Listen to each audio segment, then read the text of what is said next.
चांद रात की ठंडी हवा गांव की कच्ची गलियों से गुजरती हुई खुशखबरी सुना रही थी। आसमान पर नन्हा सा चांद मुस्कुरा रहा था कि मस्जिद के मीनार से ऐलान हुआ, कल पहला रोजा है।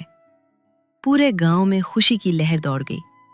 बच्चों ने तालियां बजाईं, नौजवानों ने गले मिलकर मुबारक दी और बूढ़ी आंखों में शुक्र के आंसू झुलमलाने लगे।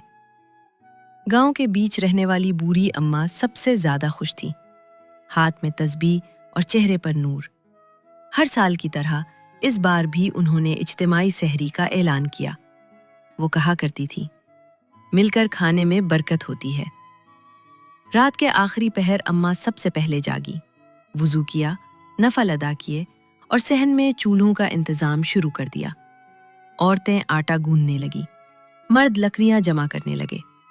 बड़े देगचे में दूध गर्म होने लगा। पराठों के लिए नरम आटा तैयार हुआ और हल्की सी चने की दाल चढ़ा दी गई। अम्मा हर चीज का ख्याल रख रही थी, नमक दुरुस्त हो, मिर्च कम हो और आटा ज्यादा सख्त ना हो। सहरी का दस्तरखान सजा, खिजूरें, पराठे, दाल, उबले अंडे और दूध। अजान से पहले सब ने मिलकर दुआ की। फजर की अजान गूंजी तो दिलों में अजीब सी रोशनी उतर आई। दिन चढ़ा तो गर्मी भी बढ़ने लगी। खेतों में काम करने वाले रोजादार पसीने में भीग गए, मगर किसी ने शिकायत ना की। अम्मा सबको हौसला देती रहीं। पहला रोजा सब्र सिखाता है।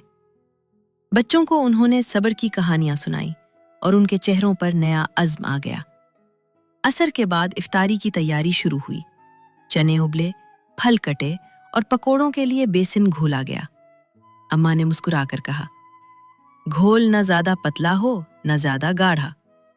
आलू, प्याज और पालक बेसिन में लिपटे और दरमियानी आंच पर सुनहरी तले गए। खुशबू से सारा सहन महक उठा। मगरिब की अजान हुई तो सब ने खिजूर से रोजा खोला। पानी का पहला घूंट जैसे रहमत बनकर उतरा। थके चेहरे खुल उठे। नमाज के बाद गले मिलना और शुक्र अदा करना हर दिल मुतमईन था। रात को तरावी में कुरान की तिलावत गूंजी तो गांव का माहौल और भी नूरानी हो गया। नमाज के बाद अम्मा ने नसीहत की, रमजान सिर्फ भूख का नाम नहीं, ये दिल साफ करने का महीना है। रात गहरी हुई, लोग घरों को लौट गए। पहला रोजा मुकम्मल हो चुका था। जिस्म थका हुआ था, मगर दिल सुकून से भरे थे।